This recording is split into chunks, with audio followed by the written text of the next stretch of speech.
Hello, hello, hello. Welcome to the show. So, Nadhim Zahawi, little potted history of what happened there. So basically, he spent ages saying nothing to see here. All above board. What you're pointing at me for? And then threatened to sue various people who scrutinised his tax affairs. And then Rishi Sunak, who appointed him despite knowing he was under investigation and that it carried a reputational risk to his government, then obviously was forced to do an investigation.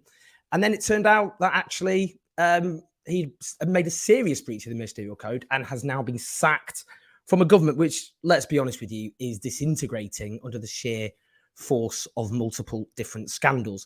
So it's not looking good for them. I mean, it is one thing after the other, isn't it? Rishi Sunak, you can see with Rishi Sunak, quite interesting. You remember when Theresa May, when it was all going horribly wrong, and you could just see the power and the kind of will to continue draining from her face. I'm going to make a little prediction. I think Boris Johnson is going to be Prime Minister by the end of the year. I don't think this is tenable. The polling for the Tories is absolutely catastrophic. Rishi Sunak is giving John Major, I would say, at this point. I think the Tories are going to say, let's throw one more throw of the dice. We've got nothing to lose. We face a terrible rout. We might lose into Boris Johnson, but maybe it won't be as bad as Rishi Sunak. Just want to throw that into the mix. But we will talk about that and various other things today. If you're watching live, do click on the YouTube link and press like and subscribe. In terms of super chats, obviously you can support the show using super chats. I will read out. Oh yeah, I need to go through the other super chats I didn't read out last week, which was very bad for me. So I will read those out at the end as well. But also all the brilliant super chats you will send in today. Do support us on patreon.com/OwenJones84. We're going to start doing our documentaries again. Now I finished my book. I submitted my book draft last week. Woohoo! So we're going to do with my brilliant videographer documentaries, which we will select from your ideas. So I'll do a post on Patreon later, just asking for documentary ideas, and we will get on doing that. I'm just going to bring Michael Walker in now, actually. Michael Walker, hello.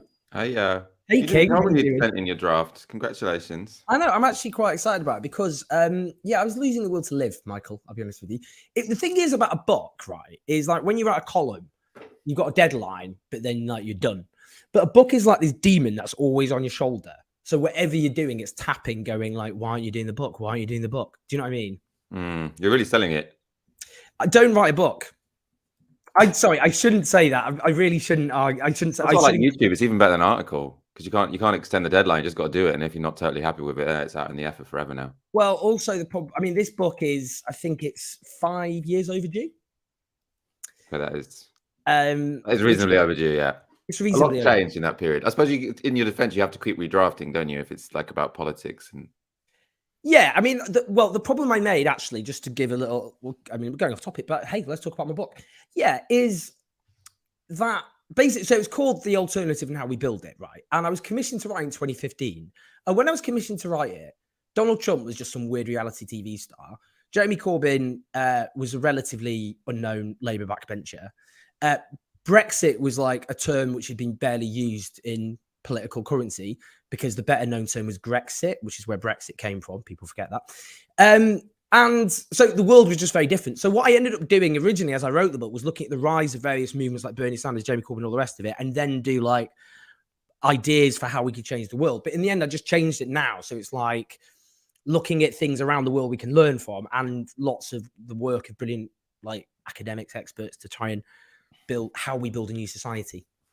If you wait too long, the movement you're writing about might have crashed and burned. Well, that's why I moral of the story. Strip that section. Oh yeah. The second half, the first wave of the new left of the second half of the 2010s. Yeah, I think it laid the foundations. We'll do better next time. No, it's good. It's good. It's good. It's good. Right, we've got a lot to talk about today, not least, by the way, we're going to talk, I'm very excited to talk about Michael's new project. He has this brilliant new podcast, which we'll talk about in a bit, which everyone needs to support because it's about, I think, one of the defining injustices of modern Britain, which is the housing crisis, which I think is so much the center of so many evils because it's living standards, eating up the pay packets of predominantly under 40s renters. It's everything from the economy because like the failure to build housing is bad for various industries that depend on it. Huge amounts of housing benefit, taxpayers' money goes on subsidizing rents, which are extortionate. Anyway, just loads of evils, which we'll talk about. Also, community tensions, because when you get a housing crisis, people think they're competing for scarce resources, things like that. Anyway, it's a very good podcast, but we're going to talk about it in a bit. Let's talk about Nadhim Zahawi first, who has been sacked, Michael, in case you haven't heard. It's interesting, isn't it? I mean, it does seem like he could have done it a week ago. Like I was saying on Monday, like he's definitely going to be gone by the time PMQs happens on Wednesday because he doesn't want to have a Prime Minister's questions, which is all about Nadhim Zahawi. And then now he's gone already. So it just seems like I don't know why he didn't do it straight away, because he was going on about like, has he broken the ministerial code? Blah, blah, blah, blah. I mean, the fact is he was Chancellor. He's now Tory, or until today he was Tory party chair. And he was either so careless with tax that he ended up owing the tax man, 3 million quid and having to pay a over £1 million penalty, or he was maliciously trying to avoid tax. So both of them are very bad options for someone who was Chancellor and wants to be the chair of the governing party. Well, so there wasn't really anything to discover. Yeah, well, I'm baffled by the fact that he waited to be sacked in disgrace, Nadhim Zahawi, because he must have known, obviously, what he'd done was clearly bad, unless he's completely delusional. So therefore, after an investigation that was going to establish that he'd done something, which was, I mean, I've got the letter here. If we look at what Rishi Sunak, we can't really read it there, can you, to be honest with you? Basically, Rishi Sunak says it's a serious violation of the ministerial code and therefore you have to be removed from His Majesty's government. There's something which is quite amusing. Christopher Hope, he's a political correspondent at The Telegraph. Extraordinarily brutal sacking of Nadhim Zahawi. Is this the moment that Rishi Sunak found the political core that he needs to take the Tory party to the next general election? Yeah, I think decisive is really what sums up this particular episode. It is also to remember, because it's there's a danger that we end up talking about this as if it's just a Westminster, what's Rishi Sunak's judgment when it comes to sacking ministers, etc., etc. But it is a story about tax, which also affects Rishi Sunak, because we are in a situation now where people are waiting hours and hours for ambulances. I keep seeing on Twitter, various incidents. I mean, there's many of them every week. That statistically, we know this, of people who are dying because an ambulance didn't come on time. And so that is, I think, the issue that will determine the outcome of the next election, because people care most about what they can feel, right? They know that they can't rely on the essential services that they need. And this story is related because one of the reasons our public services are crumbling and collapsing is because people like Nadhim Zahawi and Rishi Sunak's wife aren't particularly fond of paying tax.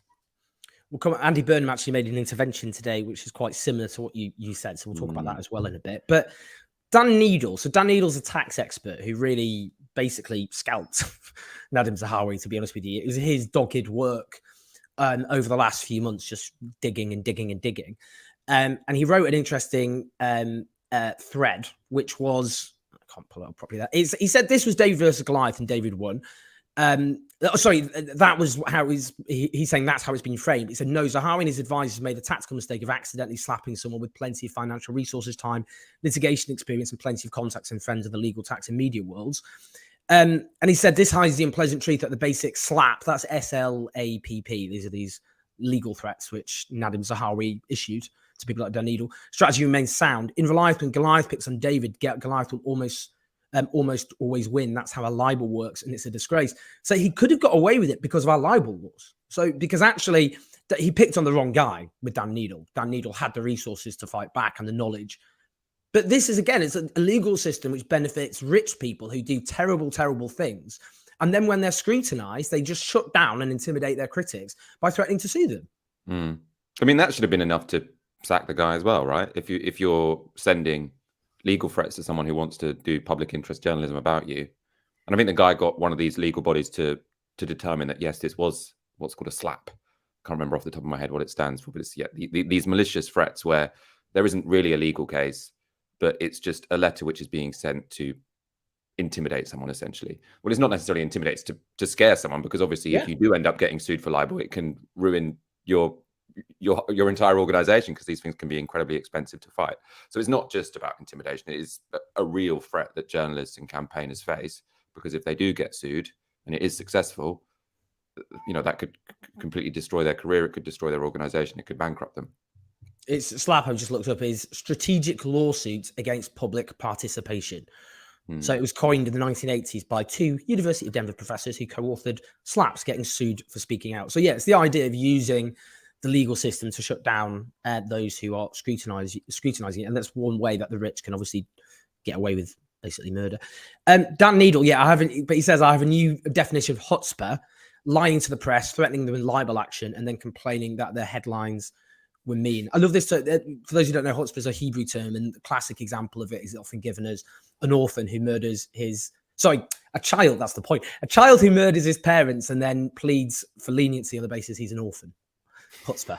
Yeah, I mean, in terms of, where the government are currently at, it does seem, it is John Major kind of territory, isn't it? It's just, you get to a point where it's just, you've got an exhausted government which doesn't really have a clear direction, and multiple scandals which are just piling up. And then, that's with nothing else to define the government. Well, he was going for John Major. He wanted to be John Major, but the 1992 version, right? And it's turning into more the 1997 version. You could say about the Labour Party, one of the reasons is they have, Keir Starmer is more Tony Blair than Neil Kinnock, right? They've been very sort of clear. We're very right wing and we're not going to raise anyone's taxes. So you could say that it's partly because the newspapers feel now so comfortable getting behind Labour that they are willing to treat Rishi Sunak like they were willing to treat John Major when Tony Blair was leader of the Labour Party. It could have something to do with that. But also, I suppose the Tory party is maybe even more tired out than it was after 10 years of Margaret Thatcher when John Major first took over. I do think the John Major thing could be interesting actually in terms of 1992, because what they might try and do is, it's not the same because, Margaret Thatcher was in power for 11 years and then removed, whilst now we've had Boris Johnson, Liz Truss, Rishi Sunak, and then potentially getting rid of him after the May elections. Let's just hear what Michael Gove had to say today on Lord Connell's show. Doesn't it, though, to some of our viewers this morning, reinforce what many of them may think, is that you have Conservative politicians time after time trying to follow their own set of rules, not the set of rules that everybody else has to follow? Well, there are always people who will fall short, whether it's in politics or in other parts of public life or in professional life or in any area. So because someone commits a lapse or a sin, that shouldn't be automatically taken as an opportunity to damn an entire organisation or a way of working. But and I think the critical thing for the perception it gives of your party, and indeed of this Prime Minister, because he's not the only minister there have been problems with. There's an investigation into Dominic Raab, very serious minister, over bullying claims. Rishi Sunak already had to get rid of Gavin Williamson for sending pretty unpleasant texts to one of his colleagues. This isn't the only problem. And your leader came to power promising the country something different, saying to people, I'm going to draw a line over all these things swirling around over sleaze, and the kind of disregard for the rules that many people felt the former administration did far too often. Well, again, it's a serious charge, and it's one that I take profoundly seriously. So the first thing is, Rishi's whole way of operating, the Prime Minister's whole way of operating, is driven by a sense of duty and a sense of, profound moral seriousness. That means that when an allegation is put against someone, he doesn't immediately think, right, okay, I'm in political difficulty. Let me deal with this in in the fashion that the cynic might imagine was right. I will do right by the individual accused, but I will also do right by the process overall. That's Rishi Sunak's sin. He's just got too much integrity. Michael Gove always reminds me of Francis Urquhart from the original House of Cards. Do you know the way he performs? It always seems kind of. I'm gonna commit my own sin, which is I'm not gonna get the reference because I haven't seen the show. Honestly, Michael. I know. I'm a liability. Why do you keep getting me on? What is? It's just a basic political cultural reference. I'm not asking for a moon on a stick here. Yeah, just asking for some basic cultural literacy.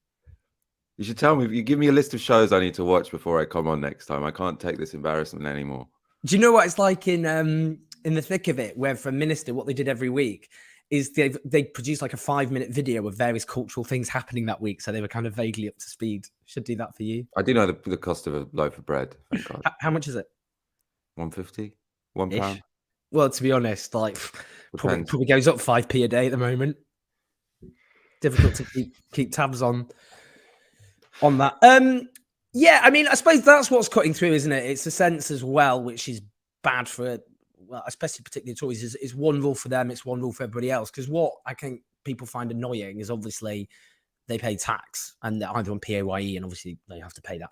But if you're a sole trader and you're on 25 grand a year, which is about the median income, you can't get an accountant to try and fiddle or try and find loopholes. Because what we're talking about here isn't evasion, which is going against the letter of the law. It's avoidance where you go against the spirit of the law, which isn't criminal, but it's immoral. Agreed. Yeah, and I mean, it is also, I mean, it's not just the amount that makes this so out of the ordinary, because people say, oh, it's a bit like if you misdid your self-assessment form, but you happen to be earning £27 million. Right? And so a little mistake ends up with you owing £4 million or £3 million or however much it was. This was creating an offshore account in Gibraltar, saying that a bunch of shares that, you know, were ostensibly his were for his father. You know, it's not the kind of mistake that most people would make, because most people don't have offshore accounts in Gibraltar, right? So Yeah.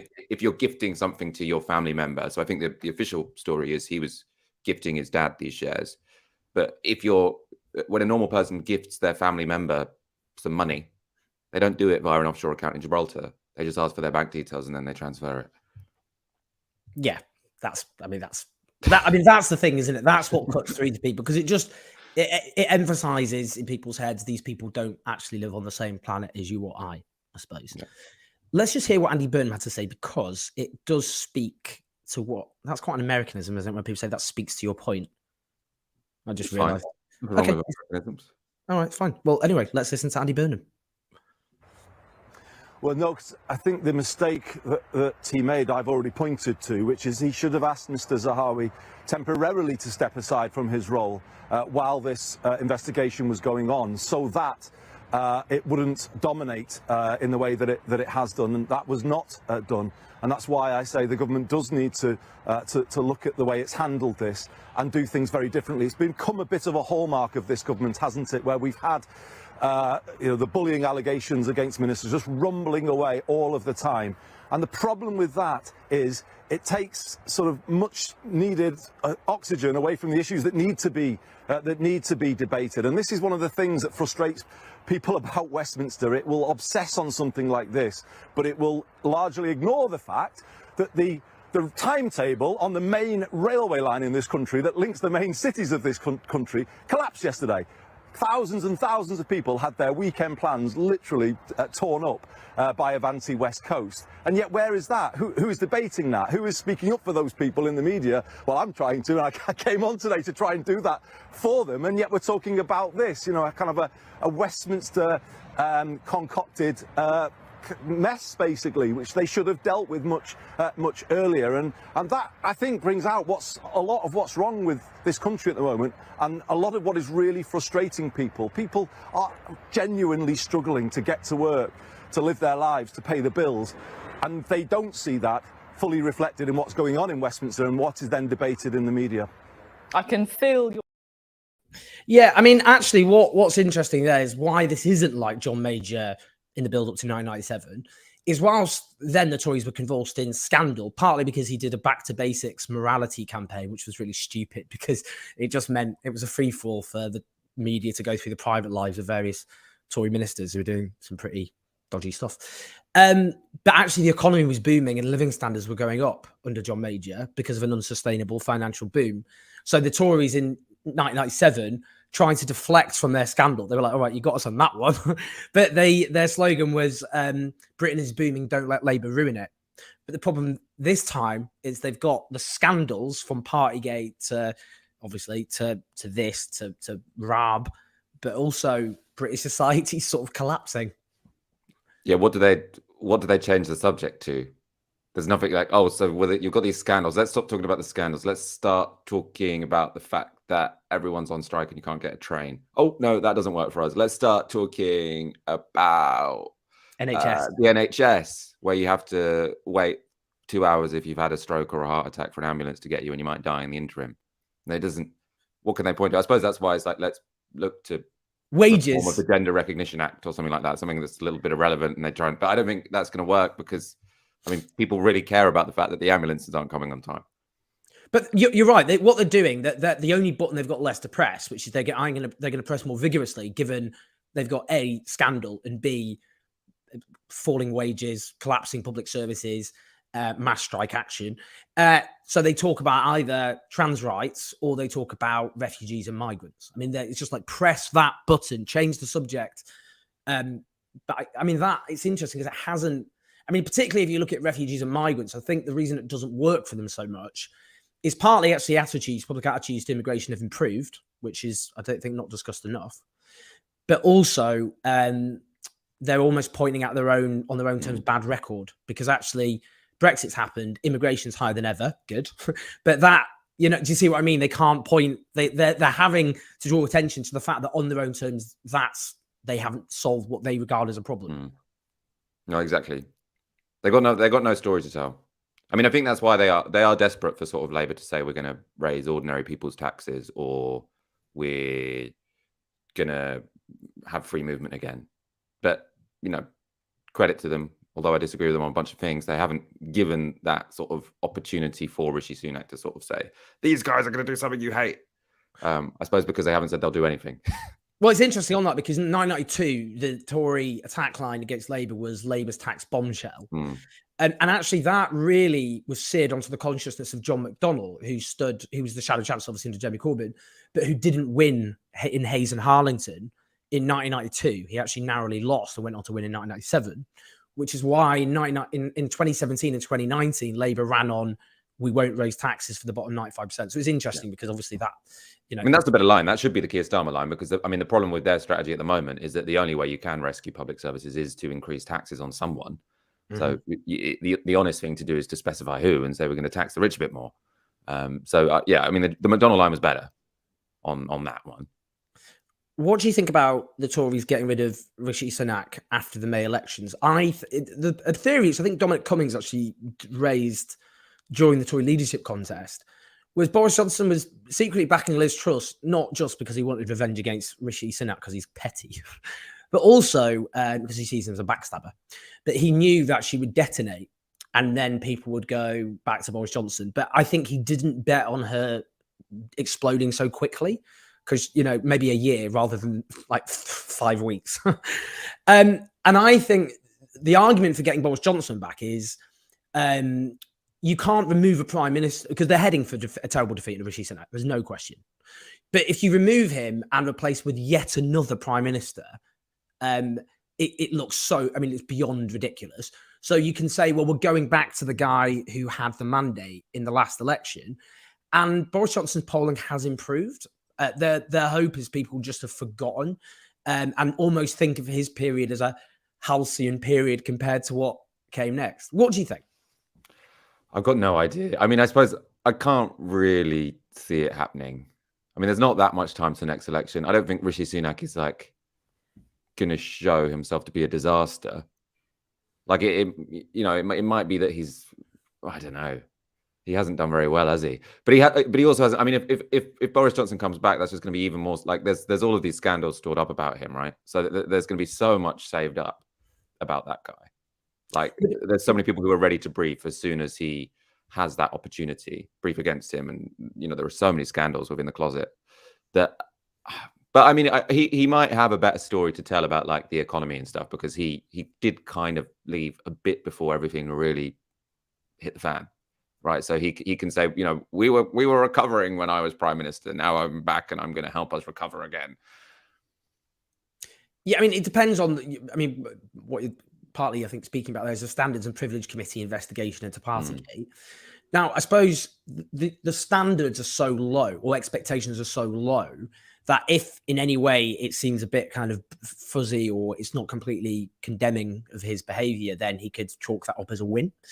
My theory, I think they just shouldn't have got rid of Boris Johnson on their own terms because Tory members felt he was too left-wing on the economy. That was their problem with him, which is why Liz Truss went on to win and then destroyed the Tories. Because they were 7 points behind on average when he resigned, and now they're about 22 points behind on average. So they should have stuck with him and probably lost, but in a way they could have recovered from quicker than what happened now. Because I think now voters have decided after the Liz Truss debacle, they've just made up their minds. Their view is you've taken the piss. and mortgage payments are going up because of your crazy experiment. So I just don't. Do you see what I mean? They should have just stuck with him. Yeah, I don't know. I mean, you do have to remember like how like people really hated Boris Johnson when he was prime minister by the end, right? And I mean, so he would have had more people who liked him than Rishi Sunak has, but he probably also had more people that strongly disliked him. And those scandals weren't going away. And also, I think the decline of Tory polling, I don't think is just about the leader at this point in time. It's also about the NHS crisis, right? If Boris Johnson was in power, there would have also been many people dying because ambulances weren't arriving within 2 hours. And I'm not sure his style of politics would have gone down particularly well in that, with that being the background context. So it's, I mean, in a way, that's an argument for why this could be the best of all possible worlds for him, because he can, leave when we go through the worst winter the NHS has ever had, and then like come back in the sunny spring of, well, it's not going to be any better by this spring, is it? The hopeful autumn of 2023. Well, I don't know when he could possibly come back. I mean, inflation will fall by. I mean, when people say inflation will fall, we don't mean that prices will then stop reducing. It just means the rate of prices going up goes down, but it's likely to fall very substantially because of energy costs coming down, energy prices coming down throughout the year. So I suppose then you can have a relaunch, I suppose. Yeah. I mean, Tad Cantwell asks, is there a big enough faction to replace Sunak? I presume the MPs are a bit jaded of all the drama. I suppose the problem with the Tories is you can see that from people like Sajid Javid resigning or standing down at the next election, that they're voting, they've given up, a lot of them. They're like, we're going to go into opposition, can't be bothered with that. I'll probably go and try and work at a city firm and make some money instead. But I think some of them think, well, hold on a minute, we've got nothing to lose. Yeah. And we're going to lose under Sunak badly, so we might as well do something. Yeah, and you can, I think there's potentially a bit of a division in the Tory party between the people who do see that they might have like a very financially lucrative career outside of the Conservative Party. I think the Rishi Sunaks and the Jeremy Hunts, basically, who are much more risk averse. So I think they would prefer to lose the next election and be seen as respectable, competent figures in the city and in the United States, et cetera, so because then they can go on and just change career. And they can blame someone else. They can quite plausibly go into corporate rooms and say sort of like, I mean, we tried, but everything was a disaster, wasn't it? Mainly because of that guy who came before and that woman who came before. But there probably are a bunch of people who, they know that if they lose at the next general election, there isn't, that much for them. They're not particularly distinguished. They're not considered with much respect in the movers and shakers of the city, etc. So you could imagine, and yeah, the timings actually do work a bit more than I was saying before, because it could be spring 2024 that Boris Johnson retakes over, and then they have an election in autumn 2024, right? So that you could imagine the timings there, where there is enough people on the back bench who think, God, we might as well take a punt with him again. Also, to be honest, I mean, like, if you look back to the wipeout of the Scottish Parliamentary Labour Party in 2015, a year later, virtually all of those Labour MPs former Labour MPs were unemployed. There was a problem, like, if you end up basically on the screens of the nation, like the Michael Portillo moment in 1997 when he was defeated by Stephen Byers, and people were like, did you stay up for Michael Portillo? But you end up just becoming these like figures of humiliation, of defeat, and all the rest of it. It doesn't make you very lucrative. And also, if you've got a Labour government, you can't then, it's harder to become like a political lobbyist because you don't have an in with the new administration. That's why a lot of them will become desperate, I think. They'll be like, David Bowata says, while the Tory psychodrama is going on, what's going to happen to the people? Energy bills and food prices aren't going down anytime soon, and the Tories don't seem to want to do much. I mean, that is the problem with the Tories, because the scandal stuff is obviously interesting, but the thing that's really just ruining them is people. At the end of the day, it's like what Ronald Reagan said in 1980: "Do you feel better off than you did 4 years ago?" And in the case of Britain, it's predicted that by 2026, the average Briton will be basically have the same income as they did in 2007 on average. It's like a generation of lost living standard growth. That's without precedent. And that's the issue, isn't it? It's the fact that the public realm, massive decline. The living standards of the average Briton was similar to a German average citizen in 2010. It's now 15% lower. It's just a story of very acute national decline, isn't it? I mean, it's a catastrophe. It's a complete catastrophe. And I mean, in terms of stagnant wages, I think what they were relying on was homeowners and especially homeowners who own their property outright. They are very much insulated from a decade of stagnant wages. But a lot of those people will be quite concerned if they don't think an ambulance will come when they call one. So I think even among what has been their sort of rock solid core constituency, which probably will, on average, vote Conservative, I can imagine there being more people who are willing to give the other guys a punt, because there are public services that everyone relies on, whether or not you own your home outright, however rich you are. I mean, even the NHS, by the way, because private health insurance, my understanding is private health insurance can help you with sort of minor surgery or elective surgery. But if you find yourself having a stroke or a heart attack, there isn't some branch of private ambulances that you can call out. So everyone does have an interest in that, which is probably why you're seeing people like Rod Stewart calling into Sky News, a 78-year-old who's incredibly rich, saying that he's now going to vote Labour. And he's quite a notorious Tory. Previously in 2019, congratulated Boris Johnson on his election win. Rachel Rees says, your point about trans people is well made. It's the Tories' go-to deflection place. As a trans person, the UK is a terrifying place to be trans. We will never forgive the Tories for this. Yeah, again, people, millennials, I'm a geriatric millennial. I'm older than Michael. But in 1988, the Conservatives introduced Section 28 as what we now would describe as a culture war tactic. That was the banning of the promotion of homosexual lifestyles in schools and public bodies. So people like myself didn't have any LGBTQ education growing up. But that people forget at the time. Again, that was how much that was used to torture the Labour Party, because actually social attitudes on gay people were significantly worse than they are than towards trans people today. I know a lot of people now would think, well, I would be on the right side of that in the 80s. Well, when the headlines were just full constantly of examples of gay sexual predators, which is what happened in the 1980s, incidentally, stories of gay paedophiles and all the rest of it who did exist, who extrapolated to make the point that gay people were a threat to children. And you had the AIDS crisis as well. So it was seen as a threat to public health or portrayed as. It's just interesting that I don't, as bad as and terrifying as it is for trans people, I don't think it has the same salience. Patricia Hewitt, when she worked for Neil Kinnock, his press secretary in the 80s, said, this is serious. The gay issue is losing us votes amongst elderly voters. It's causing us real problems. I don't think the same is happening today. Yeah, it doesn't. I suppose it's because everything else is so incredibly dire. This is not going to be, sometimes you feel like there's those low stakes elections where small issues can be decisive. I feel like this is going to be a very high stakes election when everyone sees the whole, social fabric crumbling around them and aren't particularly in the mood to have some distraction thrown at them and expected to ignore all the facts in front of their eyes, which is that they're a lot poorer than they used to be.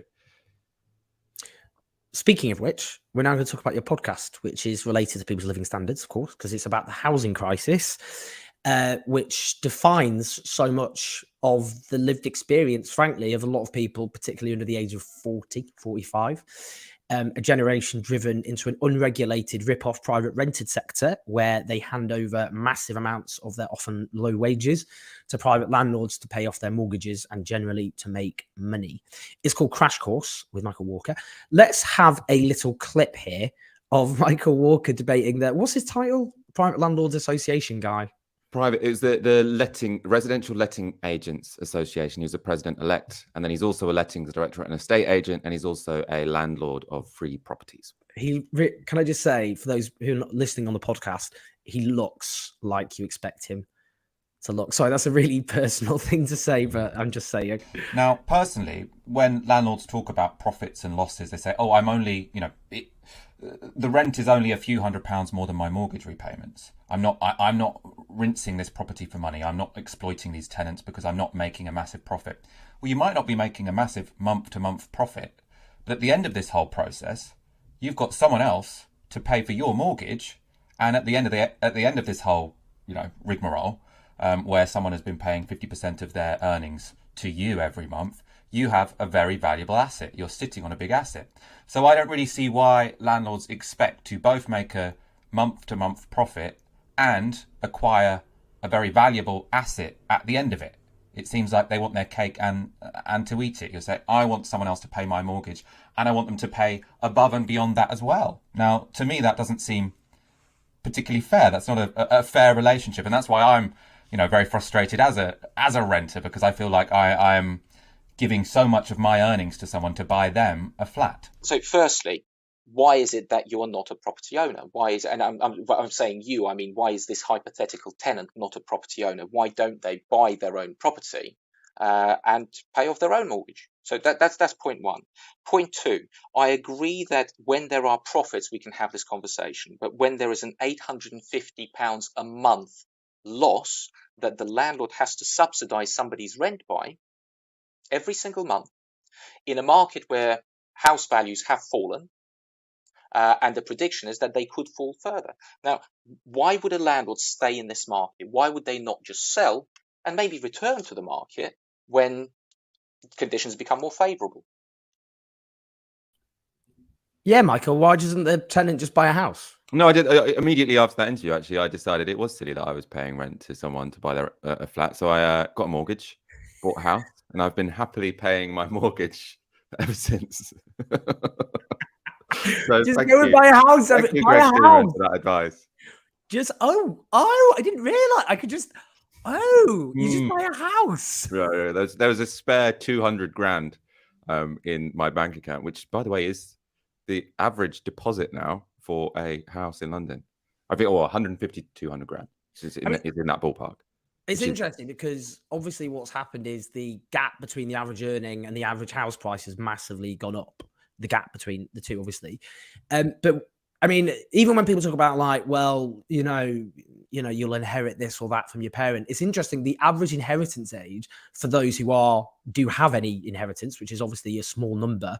Well, it's a relatively privileged section of younger people, but apparently even that is the average age is 55, and it's like something like 10 grand, not a deposit. So it's really interesting because this is so structural and embedded, isn't it?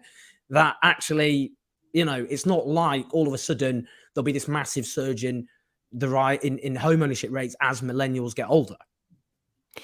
Yeah, well, unless something significant changes, no.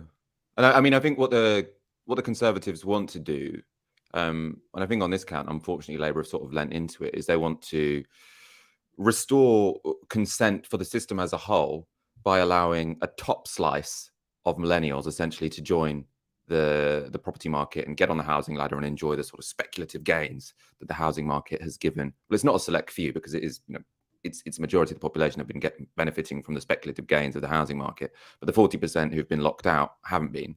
And instead of saying, okay, well, this is a crazy system whereby we have property owners who get non-property owners to pay their mortgages, instead of saying this is a crazy system, let's move away from it, they're saying let's maintain support for this system by slicing off a top section of millennials and getting them to benefit from it as well. And they'd quite happily see 30% of the population remain in this kind of debt penury where you're just paying half of your income, as I said to the landlord there, to buy someone else a flat. Like I can't really imagine a more immoral, exploitative relationship whereby you just systematically have poor people work for half of their hours for a rich person to buy them property. It's very, I was sort of like when I started making the podcast, I mean, it's become more about policy than sort of like the ethics of it. So it's sort of what are the solutions? What are the systems whereby you don't have this? Because I think railing against landlords is only going to get you so far. It's not going to solve the housing crisis. But I do think it is an interesting framing that it's almost like feudalism. You know, you work half of your hours for your own consumption and for your own welfare, and you work half of your hours for the Lord. You work half your hours for the right to maintain your little square of that land, which is what we're all desperately clinging on to. One of the, I'm going to put, by the way, I'm going to put something, an angry landlord got in touch with me when I shared that video with a challenge to you, Michael, which I'm going to give to you. But I mean, one of the other issues as well is the legacy of right to buy, because what right to buy did in the 1980s was give a bung to a significant chunk of people. But then what happened is 40% of the property sold off of over right to buy are now let out by buy-to-let landlords, and they're charging on average twice the social rent. Yeah, I mean, I live in an ex-council flat, so I'm a living example of that. So, this is the same property that would have been rented out for half the amount, and that money would have gone to the local authority, so it would have gone to maintaining the house. Instead now, it's twice that much, which goes to some property owner somewhere. And I mean, it's not going to, property owners in general are going to be disproportionately wealthy compared to the rest of society. So it's not really going to feed back into our local economy in the same way that it would if you increased, well, let's say my income, for example, as an example, completely plucked out of the air. I'd be more likely to spend that money out in the community. If it's going to a landlord, that is just going to sit in a bank account somewhere. And I mean, in my house, we're all, I don't think any of us are entitled to housing benefit, but in many of these ex-council flats, you've got essentially the government then stumping up the housing benefit. So instead of having a house which is owned by the local authority or the government and the rent is going to them every month, you have the rent doubled and now the state stepping in to pay double the rent to the landlord. So it's completely, it's such a stupid way to run an economy, let's say, is to say what we're going to do is we're going to sell off all of our assets and then we're going to pay people to live in those assets, but the money's going to go straight to a private landlord. It's silly. Well, I've got a challenge to you from a very, very angry landlord, Michael. I'd like to know where Michael thinks the private tenants will live if there were no private landlords to rent homes from. And I can assure you that as a property manager of 20 years, I've seen my fair share of tenants that earn more than my landlords. They're not all poor. So I think the second point is ridiculous. The second point is ridiculous. I mean, it goes without saying that property owners are going to be richer than non-property owners. I mean, because as Greg said, I mean, if you can afford to buy a house, you probably should. You know, I mean, potentially not right now with interest rates as high as they are, but for the past 40 years, it's been an absolute one-way bet. If you can afford a house, get that house, right? But the first point is, I mean, I'm not necessarily going to take that person, you know, to like, I don't think they're coming from the same place as me, but that is an important challenge because in the current system we live in, and this is what's been quite frustrating about making the podcast, actually, if a bunch of private landlords do sell up, while I'm not going to shed a tear for them, it doesn't actually really work in favor of private renters. And we saw this during the pandemic. So what happened is rents went down for a while because lots of people were leaving the capital. House prices were very high because lots of people were looking to live in more spacious properties. Working from home meant that people were like, oh, I want a garden. Oh, I want to have an extra room so I can have an office. So people who had money, people who had capital, lots of them upgraded. So moved into bigger properties. Landlords used that opportunity to sell their properties. Then when everyone came back to the city after lockdown ended, you had more people looking for us or looking among a smaller pool of private properties to rent out. So rents massively went up. You had, I spoke to a woman making the podcast who was asked £1,000 just to view a property. She had paid sort of £200 to view properties. And you have, you know, these viewings where you've got 30 people all looking at a house at the same time. So landlords selling up didn't immediately make the lives of private renters better. So he's right. But I do think we've sort of, it shows how terrible the system is, whereby for private renters to have somewhere to live, we need to incentivize landlords to be making a profit month on month and then gain a £500,000 asset at the end of it. It's not a rational way to organize society. But I suppose the important point to take from that is, yeah, bashing landlords isn't actually going to get us out of this crisis. What we need to do is build social housing and build much more houses, essentially, and a speculative model of housing where what you've got is developers who want to sit on land, or where what everyone wants to do is increase the value of this speculative asset. But I do think even despite that, it is important to get through I think the sort of, there's something I call landlord brain. And I get this especially, you know, people who are in a soft lord relationship where they're renting from their friend, you know, who's maybe inherited a house or whatever. And then that person thinks that they have a right to demand that rent from that person. And I think you do need to sort of crush this moral argument that, yeah, of course, if they own the property, they should have to pay you to live in it. Because it's like, why should that person work? Why should you be taking that person's wages just because you were lucky enough to sit on this speculative asset, right? So I do want to get through landlord brain, but it's not actually a solution to the housing crisis. What we need to do is build loads more social housing. And people say, I suppose, just to sort of preempt a response to what I've said, lots of people say, well, if the landlord sells up, someone else buys that property and moves in. So that's people who leave the rental market. Well, the reason that doesn't quite work here is because owner-occupiers tend to occupy more space than renters. So I live in quite a small flat with 3 people. If our landlord decided to sell up, it wouldn't be 3 people that bought it and then left the rental market. It would be a relatively wealthy couple. So you'd have 2 people living here, 3 people going out to look for a new place, and then you can see how that pushes up prices. In terms of the politics of it, One of the points you made is about Liz Truss, for example, whose government, her wacky right-wing policies crashed the economy and then forced mortgage payments to go up. And that caused a massive political crisis for the Conservatives because obviously homeowners were a massive part of the Tory coalition. But you don't, so basically the Tory government was basically, of Liz Truss, was brought down because she pissed off homeowners. That's essentially what basically in large part happened.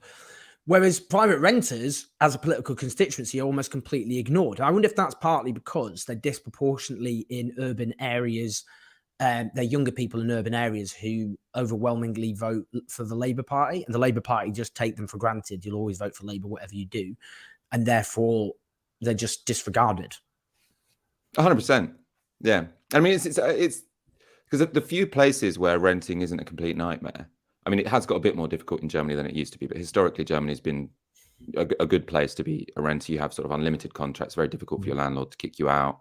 There aren't really rent caps in most of Germany, but there are sort of limits to how much your landlord can increase your rent year on year, so that it's predictable. You're not constantly sort of worried about what your landlord is going to email you at the end of your 12-month contract and ask you to do. Is it leave? Is it pay 15% more, etc., etc.? And the other place where it's quite nice to be a renter, much better to be a renter than Germany actually, is Vienna, where people live in social housing, which is beautiful, cheap, sounds like just a gorgeous city to live in. Both of those places, the majority of the population are renters. Not Austria as a whole, I'm not sure about Austria as a whole, but Vienna, and it's a devolved system, so they sort of manage their housing policy in the city, and Germany. And I don't think it's a coincidence that when you've got the majority of people who are renters, policy is good for renters, right? And so this argument, Labour, for example, have come out by saying what we want to do is increase home ownership to 70%. I think it's probably quite difficult to have 70% home ownership and then also have a policy which is good for renters, because if you have 70% home ownership, what you're creating is a big majority block of the population who have an interest in asset prices rising, and 30% of the population who don't. And who are politicians going to listen to? They're going to listen to the 70% of people who want asset prices to rise, especially as those people who want asset prices to rise also happen to be on the same side as big business, because they also want asset prices to rise, right? So I think it is, I think probably the left proactively wants to resist this idea that what we want to do is help more people on the property ladder. Obviously, I understand why people want to own a property, because being a renter sucks, but the political economy argument is that you want a big constituency of people who are renters who will then defend it. I think it's no coincidence that in Vienna, in the 1980s, when we had a government that quite successfully sold off social housing and radically decreased the condition of renters, actually, that was possible because there was a majority of homeowners who were happy to go along with it. In Vienna, if you have a politician that stands up and says, let's sell off the social housing, the 60% of the population that live in it are going to be like, no, that's a terrible idea. David Barr asks, what are your thoughts on renters' unions and rent strikes? Yeah, very good. I mean, obviously, there's all positive is my thoughts on them. I suppose there is a limit to how far they're going to get you, because the law is very much weighted in favour of landlords at the moment. So the sense I get from what sort of renter activism can get you, and especially knowledge about the law. So one thing it can get you, which is really important and valuable, is a rent repayment order. So if you've got a landlord who has been breaking the law, you can take them to court and demand your rent back for like a year. And that can be life-changing for many people if you get your rent back for a year. So I think on an individual level, that can be very important. They can also be sort of important in terms of fighting invalid Section 21. So absolutely join a renters union. I'm 100% in favour of it. The limit to it is that the laws are such that if you really take on your landlord, you probably don't want to mind getting kicked out in about 6 months, because ultimately all you can do is delay. You can delay, but ultimately the landlord is going to be able to get you out. And you can delay and also get a rent repayment order. So fight your landlord. You might end up with thousands of pounds to, help you find your next property. But it's not that we have a situation, I suppose, like you do in Germany or like we do in the 1970s, where you could take on your landlord and keep the house. Our law means that that's kind of not particularly possible here. It's a brilliant podcast, by the way. I'll just give you some titles of the episodes to give people a little flavour. Why is my rent so high? Good question. The rise and fall of council housing, which was a brilliant interview with John Bolton, who's the author of a very good book, actually, which I have, Municipal Dreams, The Rise and Fall of Council Housing. Why renting in London is hell right now. How property investors screwed us all, with Anna Minton, who wrote a very good book called Big Capital. Are all landlords bastards?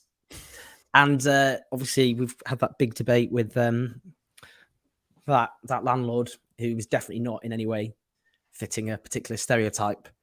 And I am gonna go to solutions as well. I keep saying at the end of every episode, if that was depressing, don't worry, because I'm going to also come up with some solutions. But we're on episode 5 and I still haven't gotten to the solutions. But I think that's going to be episode 7 and 8. I'm going to make sure I have some alternatives, so it's not just a depressing listen. So is this just going to go? How long is this podcast going to go on? And is it you're going to do like other subjects? Yeah. So the idea is, so if anyone in the audience doesn't know, my main job is I host the news show for Novara Media. So that's always, we take a topic for 15 minutes and then we move on, very much in the news cycle. This, I wanted to be the opposite. So it's take a big topic that I'm interested in and I think other people will be. And then we do a whole series on them. So the first series is all about rent, because I got a rent increase this month and I was really annoyed about it.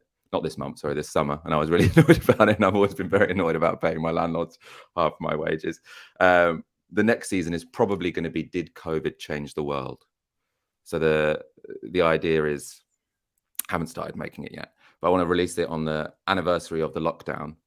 And I don't know if you had a similar experience, and I really remember when lockdown first happened, there being this moment where I remember walking to the supermarket sort of like 10:30 because I wanted to go when it was quieter in the evening, and thinking like, this changes everything. This is like our World War II. Nothing is ever going to be the same again.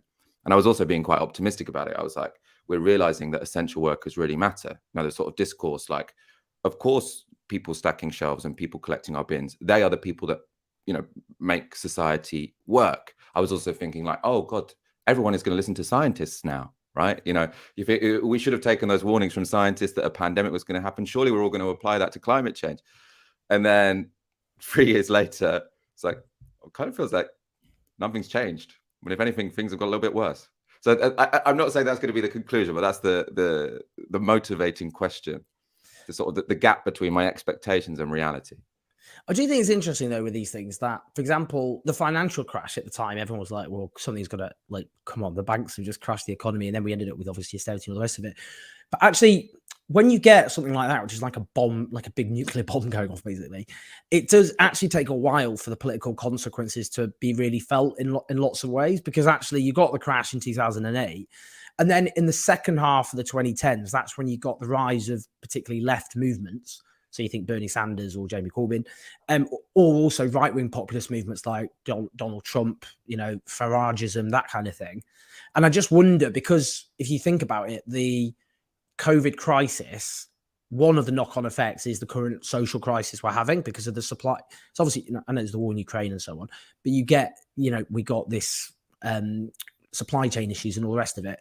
So it's just interesting because I think it takes a while often for these things to kind of filter through politically. And it's only, it's 3 years nearly, which is kind of crazy actually, since lockdown began. It's 3 years ago, we were like, what's going on in Wuhan?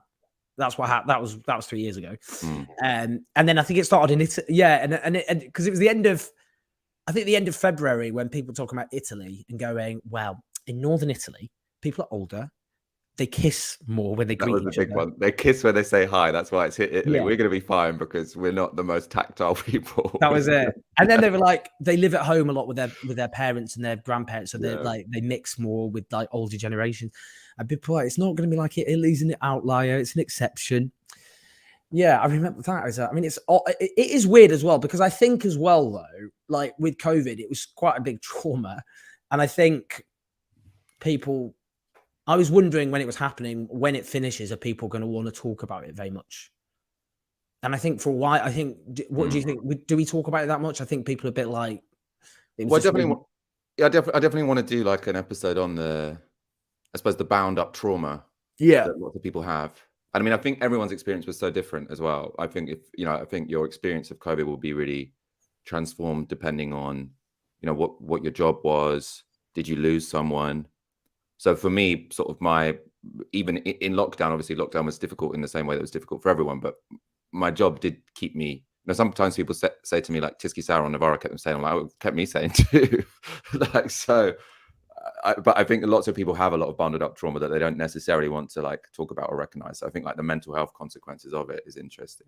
I don't want to be like, it might sound a bit trivial given we had, like up to 200,000 people dead from COVID in this country alone, depending on how you qualify that, I suppose. But we were told 20,000 deaths, the chief scientific officer, would be a good result. I mean, he didn't mean that. He was like, it'd still be terrible, but and obviously the social crisis and all the rest of it. But your colleague at Navarra, Moya Latham-McLean, wrote a piece about breakups and suggesting that actually, partly because of the stresses on people's lives and all the rest of it, and you got a lot of breakups in 2022, and that was partly the unwinding of the pandemic. I think it's quite interesting.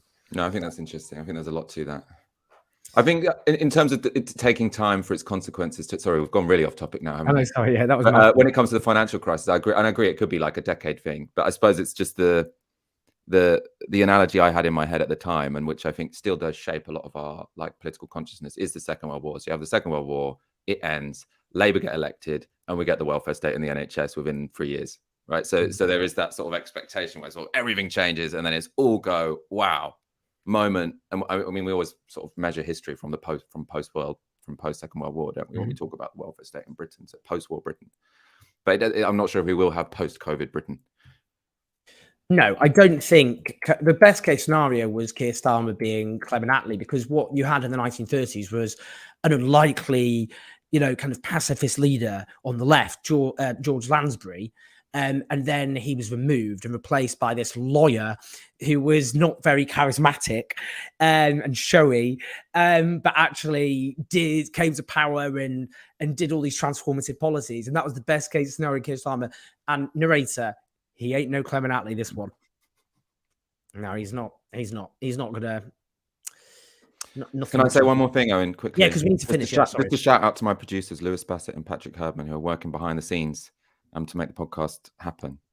So I just wanted to give a shout out to their efforts, and that's another reason to go to the Patreon. Yeah, sorry, this is very.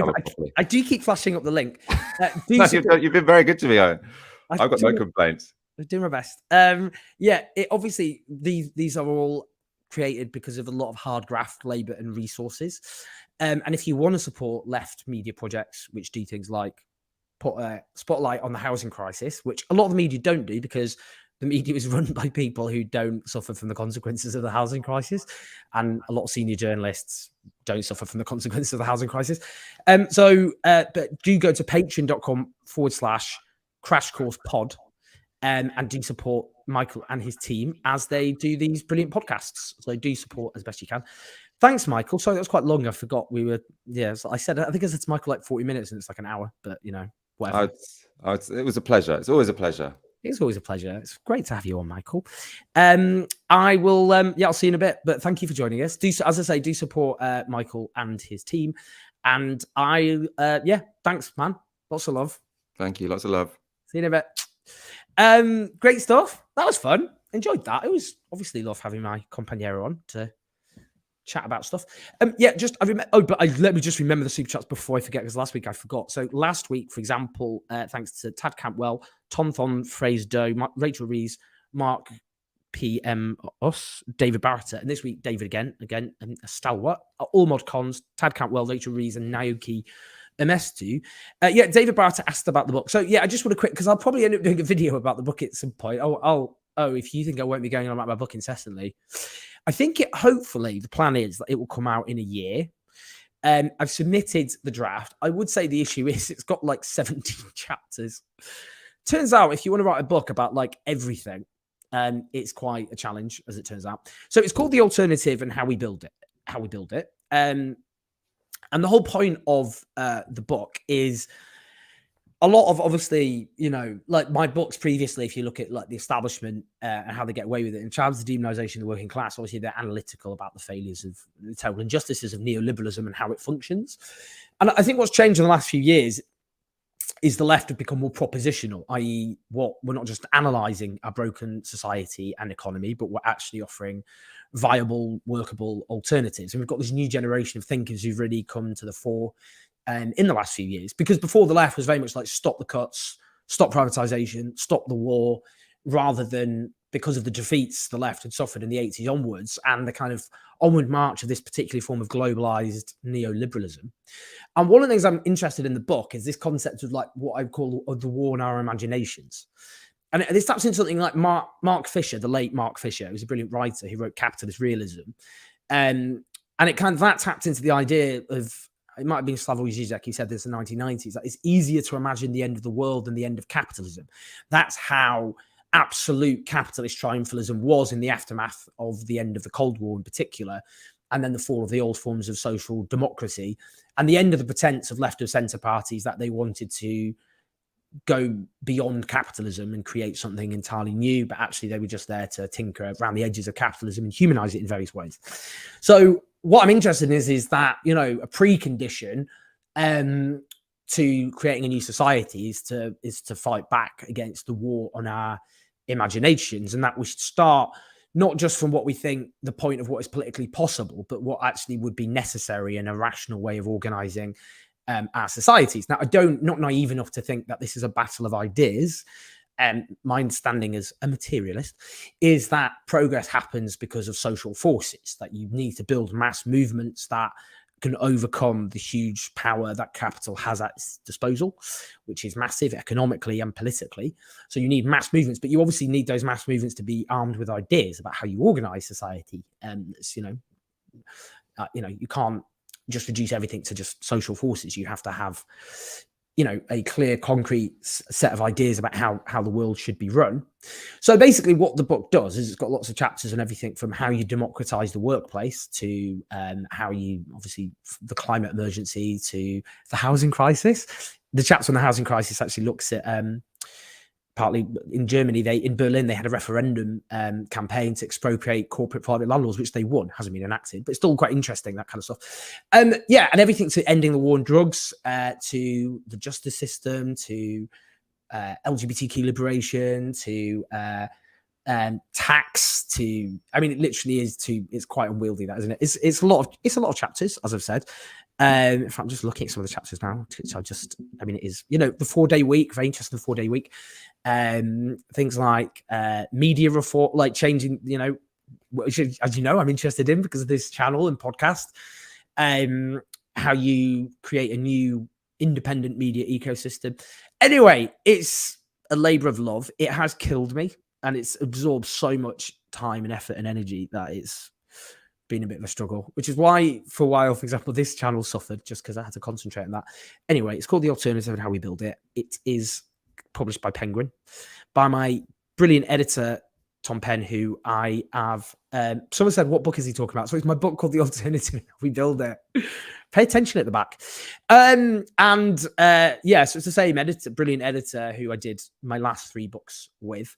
But this is the most important book I've written just because it's very international in scope. It's just, you know, I've interviewed hundreds of people, like hundreds. And it's, you know, all these amazing experts around the world looking at the elements in countries that do work already, like decriminalization of drugs in Portugal, to ideas that haven't been enacted, but which lots of serious thinkers have put time and effort in. And I'm just trying to make those ideas accessible and popularize them. Anyway, hopefully out in a year. And that is good. And then I'll have to work on some other book. They are a nightmare to write. I mean, I'm glad. I think some people really enjoy writing. I like researching and interviewing people, but the actual process, oh my word, it is exhausting. It's just because it's always on your brain. It's always on your mind. And you just think, oh, I should be in my book. Why am I having fun when I could be writing my book? Anyway. Yeah, great, everyone. Thanks, everyone, for joining. Thanks for Michael, as ever. Please do like and subscribe. It only takes you like a second. So if you're watching either on YouTube, press like, or Facebook, press like. Do subscribe. And you can also, if you go to the subscribe on the YouTube, you can click on the notification bell, and then you can get all the videos pinging up on your phone when we do them. We've got loads of videos next week, including, of course, because there is the big strike on the 1st of February. So we've got this big coordinated set of strikes across the country. And I'll be interviewing, the Independent Workers of Great Britain Union, who organise particularly precarious workers. And I'll be talking to them things like the crackdown on unions legally and how we fight that, and just generally workers fighting back. So do check that out. And we've got lots of videos to come during the week. Great. Thanks, everyone. Lots of stuff to come, including the documentaries. Yeah, do support us on patreon.com/OwenJones84, and we will be having, I don't know what the next documentary will be, but I will talk that over with our videographer based on the ideas you submit on Patreon. I'll do a post later asking for your ideas. I mean, that's what we've done previously. Do check out our documentaries, like our Tory Party conference video, which is always a favourite. Right. That is enough for me. I will speak to you directly next Sunday, but I will speak to you during the week, every day, pretty much. All right. Lots of love. Take care. Bye-bye. Oh, hold on. What am I doing? Oh, hold on. Ready? Yes, let's go.